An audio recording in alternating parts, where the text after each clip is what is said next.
बंदी छोर सदगुरु श्री कबीर साहब जी इस धरातल पर ऐसे महापुरुष हुए जिन्होंने झूठ को नकार दिया और सत्य को सिद्ध किया। झूठ क्या है? जो लोग ईश्वर परमात्मा कल्पना में फंसाते हैं और भूत चुड़ैलों में फंसाते हैं और कहते हैं कि बरगद के वृक्ष पर, पीपल के वृक्ष पर, केला के वृक्ष पर, कई ऐसे वृक्ष बताए उन पर भूतों का बासा रहता है। तो ये कल्पना उनकी बहुत मिथ्या बेकार की है। जो आज वर्तमान में पारखी सदगुरु श्री कबीर साहब जी के निर्णय को जान लेगा, जड़ चेतन के भेद को समझ लेगा, उनके अंदर ऐसे गंदे विचार आएंगे ही नहीं। इसलिए सज्जनों, इन सारे गंदे विचारों को दूर करने के लिए, भ्रम भूल कल्पना भरे विचारों को दूर करने के लिए आपको पार्क सिद्धांत में और पारखी सदगुरुदेव की शरण में आना पड़ेगा और उनके निर्णय को अपने हृदय में उतारना पड़ेगा, तब पूर्ण शांति मिलेगी। नहीं तो मिथ्या धोखे में जीवन चला जाएगा। तो यहाँ पर शब्द नंबर 38 तक और टीका हो चुका है। अब चलता है 39, शब्द नंबर 39। ऐसो हर्षो जगतल रतु है, पांडुर कतहु गरुड़ धरतु है। चौपाई नंबर 1। सदगुरु श्री कबीर साहब जी कहते हैं कि ऐसो हर्षो जगत लड़तु है। सारे संसार के लोग लड़ रहे हैं। किससे? हरि से। जो हरण कर ले, जो बुद्धि विचार को हरण कर दे, उनसे लड़ते हैं। संसारी लोग तो है ना, माया विगुरबा लोगों से हरते हैं। ये हरि है, बुद्धि का हरण कर देते हैं। और जितने विषय पुरुष हैं सारे संसार के, वो स्त्री से लड़ते हैं। वहां पर बलवीर का खात्मा हो जाता है। एक तरफ बुद्धि का विनाश होता है और एक तरफ बलवीर का विनाश हो जाता है। और सारे संसार के लोग सब मिलकर के हरि अपने ऊपर परमात्मा को मानकर उससे लड़ते हैं। और वो मिलता नहीं तो बुद्धि तो भ्रष्ट होगी, पगला जाते हैं, पगला के मरते हैं। तो दोनों तरफ यदि ज्ञान बोध विचार नहीं हुआ, जड़ चेतन का भेद समझ में नहीं आया, तो एक तरफ खानी में और एक तरफ वाणी में, इसी में हरि से लड़ते रहते हैं। बंदी छोर सदगुरु श्री कबीर साहब जी कहते हैं कि भैया, यदि आप निर्णय करोगे तो हरि तो चेतन जीव है, जय अमर अखंड है, नित्य स्वयं स्वरूप है, और इससे आप लड़ते हो। इससे तो कहते हो कि ये है ही नहीं, और जो है ही नहीं उसको सिद्ध करते हो। ये आपकी भूल है। पांडुर कतहु गरुड़ धरतु है। सदगुरुदेव जी पुकार के समझाते हुए कहते हैं कि अब विचार करो, है? यदि सांप गरुड़ से लड़े तो उसकी जीत होगी क्या? गरुड़ तो काल है सांप का, तुरंत उसको खा जाएगा। इसी प्रकार से सदगुरुदेव कहते हैं कि पांडु का ये पुरुष और गरुड़ का ये स्त्री। पांडु का ये संसार का बोधि लोग, गरुड़ का ये माया विगुरबा लोग। पांडु का ये सभी संसार के लोग, ब्रह्म के लोग, और पांडु का ये ईश्वर ब्रह्म परमात्मा कल्पना। उससे कोई लड़ेगा तो कैसे जीतेगा? कभी नहीं। इसलिए है भाइयों ज्ञानियों, अपने आप को जानो और भ्रम को अपने अंदर से दूर करो, तब पूर्ण शांति मिलेगी। नहीं तो मिथ्या धोखे में जीवन जाएगा। मूस बिलाई केसन हेतु, जम्मुक कर के हरे सो खेतु। चौपाई नंबर 2। सदगुरुदेव जी कहते हैं कि अब विचार करोगे तभी बात बनेगी, नहीं करोगे तो नहीं बनेगी। वैसे ही पटकते रहो पत्थरों में, सिर क्या होने वाला है? कुछ नहीं। मूस बिलाई केसन हेतु। अब मूस और बिलाई का हित कैसे होगा? कैसे मेल मिलेगा? विचार करो। बिलाई का तो भोजन है, वो मूसा है, खा जाएगी। हलवाई की दुकान पर कुतिया रखवारी करे, जलेबी बेचेगी कि चाट चाट खाएगी? अब विचार करो, हलवाई की दुकान पे कुतिया को बैठा दो जी जलेबी बेचेगी, या चौक लगा के कहीं कुत्ता कुतियों को बैठा दो तो वो कोई अब बैठेंगे, वो तो चौक को ही चाट जाएंगे। इसी प्रकार से सदगुरुदेव का विषय स्त्री हो और विषय पुरुष हो, और दोनों को यदि एक जगह छोड़ दिया जाए तो तुरंत विषय वासना फंस जाएंगे। वो कहाँ बचेंगे? कभी नहीं। तो साहब मूस बिलाई केसन हेतु, इसी प्रकार से मूस कहिए ये संसार का बोधि लोग और बिल्ली के समान कहिए मायावी गुरबा लोग, और इनका हे तो उनसे करवा दिया जाए तो वो तो भटका भटका के मार डालेंगे, जैसे बिल्ली चूहा को मार देती है तैसे मारेंगे। काशी मथुरा हरिद्वार नंदगाम बरसा ने भटकाए भटकाए, पत्थर पुजवा पुजवा के, माला हिलवा हिलवा करके, शंख बजवा बजवा के मार डाल के छोड़ेंगे नहीं। मूस बिलाई एक संग, इसी पर मूस कहिए जी विषय पुरुष और बिलाई कहिए स्त्री। अब विषय वासना में फंस करके जो कल्याण चाहेंगे तो कहां से होगा। सदगुरुदेव जी कहते हैं साधना करनी पड़ेगी, मन को बस में करना पड़ेगा, पार की संतों का संग करना पड़ेगा, जड़ चेतन का भेद समझना पड़ेगा। जम्मुख करे के हर्षो खेतु, सदगुरुदेव जी पुकार कहते कि जम्मुख करे के हर्षो खेतु, जम्मुख ईश्यार, और केहरी शेर से खेत करे तो कैसी बात बनेगी, ना कोई जात मिल रही है ना कुछ भी मिल रहा है। इसी प्रकार जम्मुख के विषय पुरुष और केहरी के ये स्त्री, और जम्मुख के ये बेचारे संसार के सब कर्मी पास योगी और ये केहरी बने हुए मायावी गुरबा लोग फंसाने वाले। जम्मुख कहिए जो पंडित लोग और केर कहिए इन्होंने जो ब्रह्म माना, जब मारे जा रहे हैं सबके सब धोखे में। इसलिए सदगुरु देखे तो भाइयों इस धोखे को दूर करो तभी बच सकते हो। अचरज एक देखो संसारा, सुहना खेद कुंजर यसवारा। सदगुरु से कबीर साहब जी कहते हैं कि अचरज एक देखो संसारा, कितना भारी अचरज संसार में। सुहना खेद कुंजर सवारा, ये सुहना कुत्ता और कुंजर का ये हाथी के ऊपर बैठा हुआ है अंकुश लेकर के, उसको खेरा है।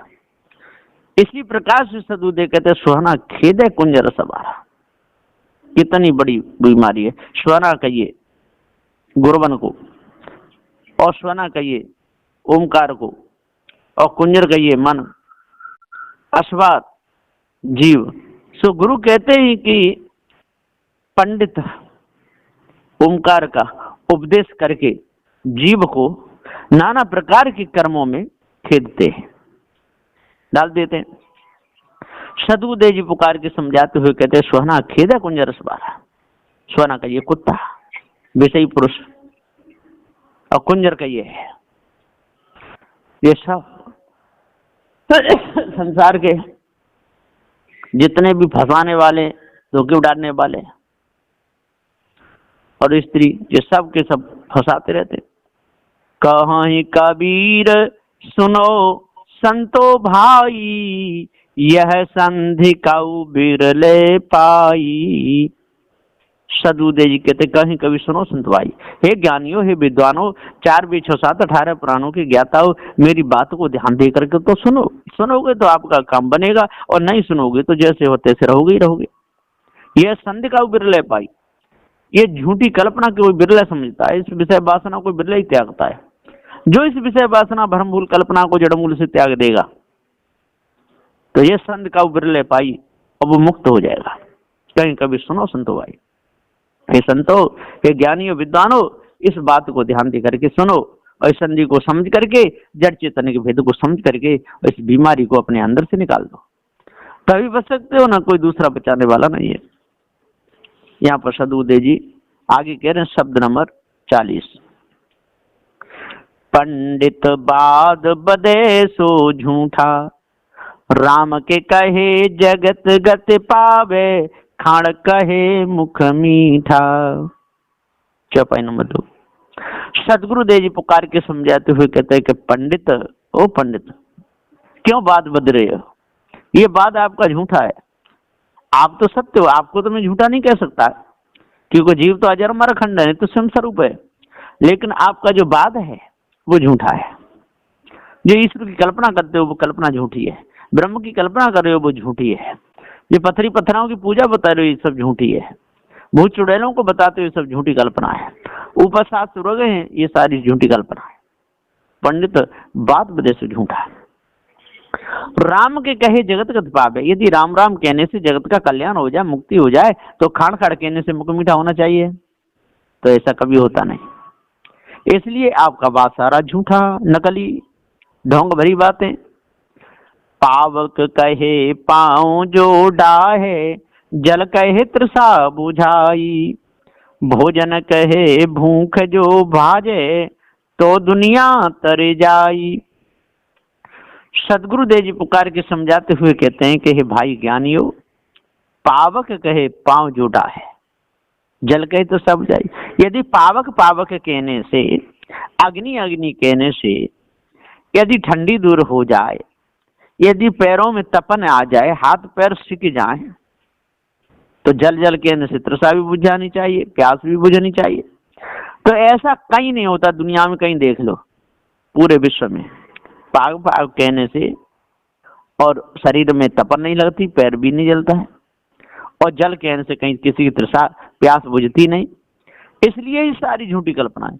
इसी प्रकार से राम राम कहने से, श्याम श्याम कहने से, कृष्ण कृष्ण कहने से, हनुमान हनुमान कहने से, राम राम कहने से, ईश्वर ईश्वर कहने से किसी का भला न हुआ है न होगा। भोजन कहे भूख जो भाजे, तो दुनिया तर जाई। सदगुरुदेव जी कहते हैं कि भैया भोजन भोजन कहने से यदि भूख भाग जाए तो दुनिया का कल्याण हो जाए। फिर क्या बनाने की जरूरत नहीं, कहीं भी जाओ, आकर के माला लेकर बैठ जाओ, शंख बजाने लगो, फूंक दो 3 बार शंख, कह दो हे परमात्मा गरम गरम पराठे आलू के आने चाहिए, या बेसन के चीले आने चाहिए, या डोसा आने चाहिए, या खम्मन आना चाहिए।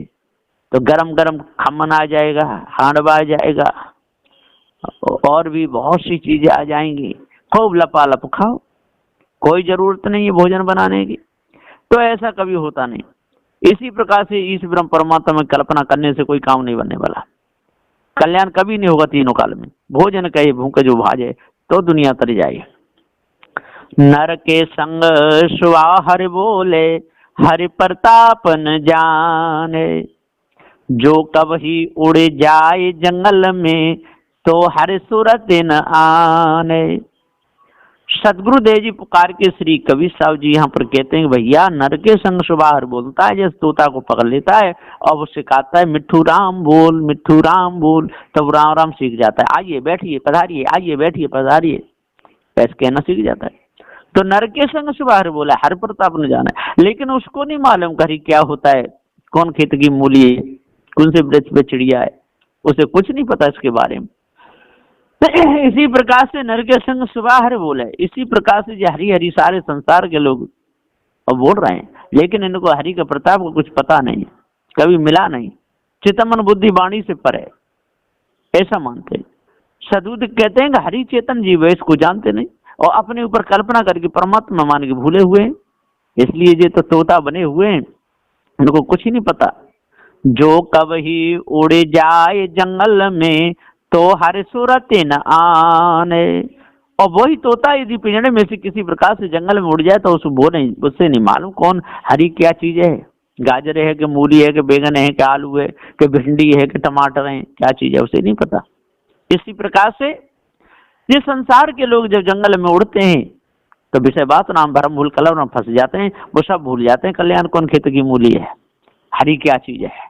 वही प्रेरणा दे रहा है, सारे कर्म वही करवाता है। इस प्रकार से जो सारे संसार के लोग भूले हुए और हरि के पीछे पड़े, और हरि नाम की कोई चीज नहीं, हरि है तो चेतन जीव है, तो इसको जी जानते नहीं। सदगुरुदेव जी आगे कहते हैं, बिनु देखे बिनु आरस परस, बिनु नाम लिए क्या होई। भैया कभी आपने जीवन में देखा नहीं, उससे कभी स्पर्श हुआ नहीं, नाम लेने से आपका क्या फायदा होगा, कुछ भी नहीं होता, बकते रहो। आपने कभी घोड़े की सवारी की नहीं, आपके पास घोड़े के लिए पैसे भी नहीं है, मेला से खरीद के भी नहीं ला सकते, और माला लेकर के घोड़े का भजन करने लगो तो क्या उस पर आप सवारी कर पाओगे। हाथी का भजन करने लगो, हे हाथी देवता मैं आपकी पीठ पे बैठूंगा, हे परमात्मा मुझे हाथी पर बैठा दे, तो क्या तू हाथी बैठ पाएगा।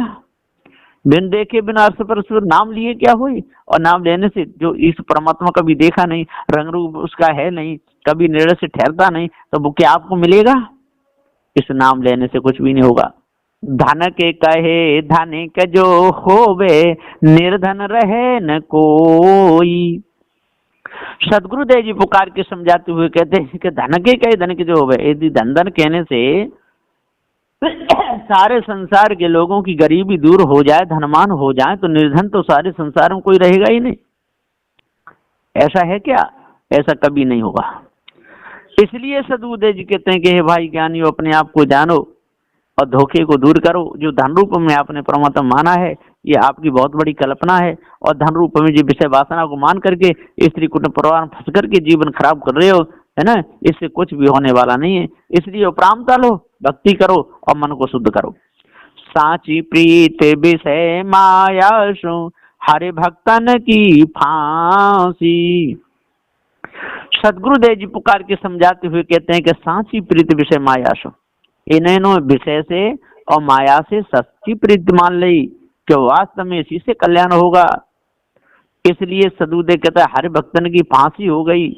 हरि कहिए परमात्मा, है ना, हरि कहिए स्त्री, हरि कहिए माया विगुरबा लोग, इनके चक्कर में फंसे, इसलिए इनके गले में फांसी लग गई विषय वासना भ्रमभूल कल्पना रूपी। कहीं कबीर एक राम भजे बिनु बांधे यमपुर जासी। यहाँ पर अबोधी लोग कहते हैं तो भैया राम का भजन करो और नहीं तो यमपुर चले जाओगे। सदगुरु श्री कबीर साहब जी कहते हैं कहीं कबीर एक राम भजे बिनु, जब तक उस कल्पना रूपी राम को नहीं त्यागोगे और इस चेतन जीव रूपी राम को नहीं मानोगे, तब तक यमपुरी में और बधे ही रहोगे। बांधे यमपुर जासी। सदगुरुदेव कहते यम बनी हुई स्त्रियां बांध लेंगी, यम बने हुए विषय पुरुष बांध लेंगे और भटकाते रहेंगे, चारों ओर पतंग की तरह उड़ाते रहेंगे। इसलिए आज अपने आप को जानो और भ्रम को त्याग दो। शब्द नंबर 41। पंडित देखो मन में जानी। हे पंडितों, हे ज्ञानियों, अपने मन में जान के देखो, जिसको निर्गुण कहते हुए है कि नहीं, जिसको अगम कहते हुए है कि नहीं, इसको अपार कहते हुए है कि नहीं। और ये देखो कि आपके पैर छूने से सबका कल्याण हो जाएगा, तो आपका किनके पैर छूने से कल्याण होगा, है ना। आप भी मुख द्वारा भोजन पाते हो, मुख द्वारा पानी पीते हो, नाक द्वारा सूंघते हो, कान द्वारा सुनते हो, नेत्रों द्वारा देखते हो। ऐसा ही सारे संसार के लोग सभी कर रहे हैं। अब इसमें आपकी विशेषता क्या है? पंडित देखो मन में जानी। कौधो छूते कहाँ ते उपजी, तब ही छूते तुम मानी। चौपाई नंबर 2। सदगुरुदेव कहते हैं कि गुरु कहते हैं कि हे पंडित, तुम अपने मन में विचार करके देखो कि छूत कहाँ से उपजी, जो छूत तुमने मानी। और जब तक इस कल्पना को दूर नहीं करोगे, पृथ्वी पर आप भी चलते हो और सभी लोग चलते हैं, मनुष्य पशु पक्षी उसमें खाने के, फिर छूत खाएगी। पानी आप भी पीते हो, सभी पानी पीते हैं, फिर छूत खाएगी। अग्नि से हाथ आप भी सेकते हो, बना हुआ भोजन पाते हो, फिर छूत खाएगी। हवा से काम आप भी लेते हो, सारे संसार के लोग लेते हैं, फिर छूत खाएगी। नाक से श्वास आप भी लेते हो, सभी लेते हैं, फिर छूत खाएगी। जब अपान वायु घूमती है तो आपकी भी निकलती है, सबकी निकलती है, बदबू सब में आती है, फिर छूत खाएगी। तो कहो दो छूत कहाँ से उपजी, तभी छूत मानी। इसलिए आपने जो छूत मानी मिथ्या धोखा। ना दे बिंदे रुधर के संगे, घट ही में घट सपचे। अष्ट कमल हुई पोहमी आया, छूत कहाँ ते उपजे। सदगुरुदेव कहते नाद बिंद पुरुष का और रुधिर स्त्री का। बिंद पुरुष का और रुधिर स्त्री का मिलके स्त्री के गर्भ में तुम्हारा चोला पैदा हुआ और भग द्वारे से बाहर आया, और छूत कहाँ से उपजी ये तो बताओ। छूत का कोई काम ही नहीं। इसलिए इस ढोंग भरी बातों को, भ्रम को जड़ मूल से अपने अंदर से दूर कर दो और विचार से काम लो। 184 नाना बहुबासन, सो सब सरे भो माटी।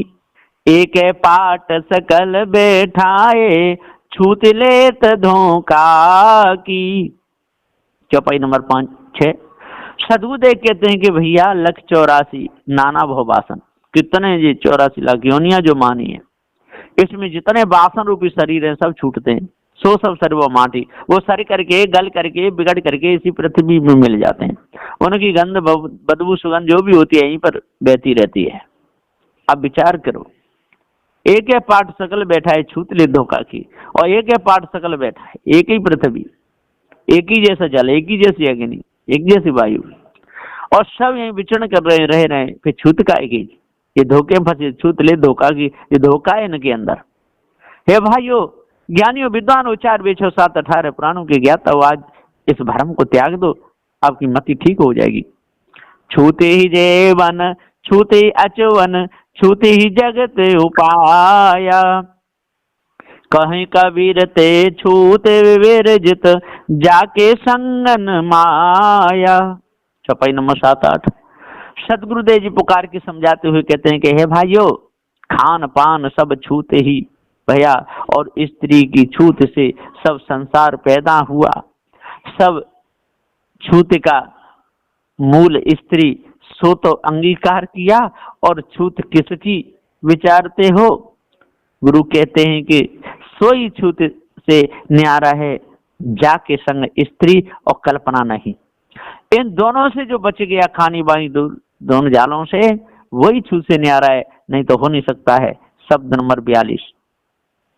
पंडित सोधि कहो समझाई, जाते आवागमन नसाई, अर्थ धर्म योग काम मोक्ष कहो, कौन दिशा बसे भाई। चौपाई नंबर 1 2। सदगुरुदेव जी कहते हैं, गुरु पुकार करके कहते हैं गुरुमुख से, गुरु कहते हैं कि हे पंडित, तुम शोध के समझाए के कहो, जैसे आवागमन नशा है, अर्थ धर्म काम मोक्ष आदि फल कहो, कौन दिशा में रहते हैं, बताओ जल्दी।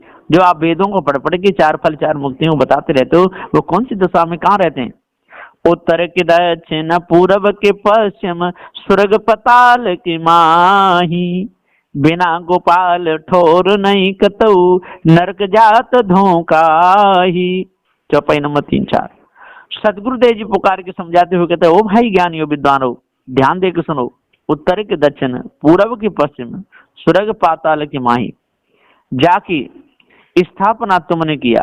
ये अर्थ भला जो तुमने कहा कि बिना आत्मा कहूं ठोर नहीं, सोई मालिक, तो आत्मा नरक में क्यों जाता है, इसका पूरा भेद बताओ। और नहीं तो मायावी गुरबा लोग हो, आप तो झूठे हो गुरबा, दूसरों को भटकाने भरमाने वाले, धोखे में डालने वाले। अन जाने को स्वर्ग नरक है, हर जाने को नाही, जही डर से भव लोग डर तो है, सो डर हमरे नाही। मायावी गुरबा लोग कहते हैं कि भैया अनजाने को स्वर्ग नरक है, हर जाने को नहीं है। हरि को जान ले, परमात्मा का भजन करे, कुछ भी करे, चोरी करे, विचार करे, हिंसा करे, काटे मारे, खूब आवन करे, और परमात्मा का भजन करे, चाहे हिरण को मारे, चाहे शेर को मारे, किसी को खाए पी जाए, उसको कोई दोष नहीं लगेगा। अनजाने को स्वर्ग नरक है। और जो हरि को नहीं जानते ना, जो परमात्मा भजन नहीं करते, उनके लिए स्वर्ग नरक। तो इस प्रकार से जो मायावी गुरु वाले भरमाते हैं, यही डर से लोग डरते हैं, सो डर हमारे नहीं। और इस डर से सारे संसार के लोग डरते हैं ना, कि विचार करने से पाप लगता है। हम नहीं डरते, हम तो परमात्मा भजन करते हैं, खूब करते हैं। चोरी से हम नहीं डरते, परमात्मा भजन कर लेते हैं, चोरी कर लेते हैं, कोई पाप लगने वाला नहीं। जो भी कर्म करो, परमात्मा भजन करो, और सारे कर्म को करते रहो, पाप लगेगा ही नहीं, है ना। सो डर हमारे नहीं। और ये लोग तो डरते हैं कि ये कर्म करेंगे तो पाप लगेगा ही लगे। भैया पाप क्यों लगेगा, नहीं लगेगा। परमात्मा भजन कर लो और खूब पाप करते रहो, क्योंकि उसी ने तो दोनों पाप पुण्य पैदा किए, जीव भी उसी ने पैदा किया, जगत उसी से निकला, है ना। तो उसके पाप पुण्य क्या देखना, परमात्मा भजन करके कर लो खूब आराम से। इस प्रकार से जो मायावी गुरबा लोग धोखा देते रहते हैं। सदु देखते, पाप पुण्य की शंका नाही, स्वर्ग नरक नहीं जाई, कहीं कबीर सुनो हो संतो, जहां का पद तहां समाई। सदगुरुदेव जी कहते हैं कि जिन मायावी गुरबा लोगों की इतनी बेढंगी चाल है, ऐसा ज्ञान है इनका। सदु श्री पूरन साहब ने कह दिया, ऊंट का पाल और कुत्ते की पूंछ कभी सीधी होती नहीं, और होती है तो कुत्ता मर जाता है, पागल हो जाता है तब तक। तो सदगुरुदेव जी हम पुकार के समझाते हुए कहते हैं, पाप पुण्य की शंका नहीं। ये लोग बकते रहते हैं कि हमको कोई पाप पुण्य की शंका नहीं, हम तो परमात्मा के पुजारी हैं, और परमात्मा सबको सुख देता है, स्वर्ग नरक नहीं जाए, हमको स्वर्ग की जरूरत है ना नरक की। हम तो स्वयं ब्रह्म हो गए, फिर काय का स्वर्ग हो काय का नरक। कहीं कभी सुना हो संतो जहां का पत्ता समाई। सदगुरु श्री कबीर साहब जी यहाँ पुकार के समझाते हुए कहते हैं कि हे भाई, हे संतो, जहां का आपने लक्ष्य किया वहीं समाओगे। ये तो पशु वृत्ति है, शून्य का किया है तो शून्य में ही भूले रहोगे, उड़ते रहोगे। इसी प्रकार से अग्निहोत्री बनोगे, अग्नि का जाप करोगे तो उसमें जाकर पतंग बन करके जलते रहोगे, और यदि जल का करोगे तो जल में जा करके जलचर बन करके और मरते शरीर धरते हो छोड़ते रहोगे और हवा में उड़ते रहोगे। यही होता रहेगा। पृथ्वी में सर्प गेंडुआ बन बन के रहते रहोगे, बेटे खोदते रहोगे सियार बन के। आपको मिलेगा क्या? कुछ भी मिलने वाला नहीं, धोखे में सारा जीवन चला जाएगा। तो पाप निर्णय से तो पाप यही है, चोरी, हिंसा, व्यभिचार, ईर्ष्या, क्रोध, मान, छल, गाल, निंदा, झूठ, ये सब पाप कर्म है। किसी का गला काट देना, किसी बहन बेटी की इज्जत लूट लेना, उसको गलत नजर से देखना, ये सब पाप है ना। धर्ममारी करना, बेईमानी करना, दूसरों को दुखाना, सताना, राग द्वेष रखना, ये बहुत बड़ा पाप है। स्वर्ग नरक नहीं जाए। स्वर्ग कहते हैं जिस अवस्था में, जिस क्षण में सुख है वही स्वर्ग है। नरक है जब दुख मिले वही नरक है। किसी भी अवस्था में, चाहे बच्चापन में हो, चाहे जवानी में हो, चाहे बुढ़ापे में हो, जिस समय महा दुख कष्ट आ जाए, उसमें चैन नहीं पड़े, दिन नहीं चैन, रात नहीं दिया, समझ लो वही नरक है और कोई नरक नहीं। तो जिसमें हम सुख भोगते हैं वो स्वर्ग है, और दुख भोगते हैं वही नरक है, अलग इससे कुछ भी नहीं है। कहीं कभी सुना हो संतो जहां का पद तहां समाई। सदगुरुदेव जी पुकार के समझाते हुए कहते हैं यदि पृथ्वी को अपना स्वरूप मानेगा तो वहां समाएगा, वहां पर जाए शरीर धरेगा छोड़ता रहेगा। यदि जल को मानेगा तो जल में शरीर धरता छोड़ता रहेगा, अग्नि को मानेगा तो अग्नि के रूप में आश्रित होकर के मरता रहेगा, और वायु को मानेगा तो उसमें उड़ता रहेगा, और करेगा क्या? और यदि अपने आप को जान गया, समझ गया, तो ये तो पृथ्वी का भाव पृथ्वी में, जल का जल में, अग्नि का अग्नि, वायु को वायु में, जीव अपने स्वरूप में ठहर जाएगा। तो साहब कहते हैं लोगों ने जो कहा है कि जहां का पत्ता समाए, ये संसार है और ब्रह्म से निकला ब्रह्म में समा जाएगा, ऐसा ये लोग कहते हैं। और जब प्रलय होगी तो ये सारा संसारियों का त्यों ऐसा ही निकल के फिर वैसा ही हो जाएगा। तो मतलब क्या निकला? जैसा अंदर तैसा बाहर, और जैसा बाहर तैसा अंदर, यही होता रहेगा। तो इससे कोई नहीं। सदगुरुदेव कहते हैं एक बार जब वासना क्षय हुई और भ्रम भूल कल्पना मिटा तो जीव फिर जन्म मरण गर्भवास के चक्कर में नहीं पड़ता है। तो इसलिए इस भेद को अच्छे प्रकार से जाना चाहिए, भ्रम को त्याग देना चाहिए, तभी ये जन्म मरण गर्भवास के चक्र से जीव बचेगा, और नहीं तो बचने वाला नहीं। बोलिए श्री सदगुरुदेव की जय।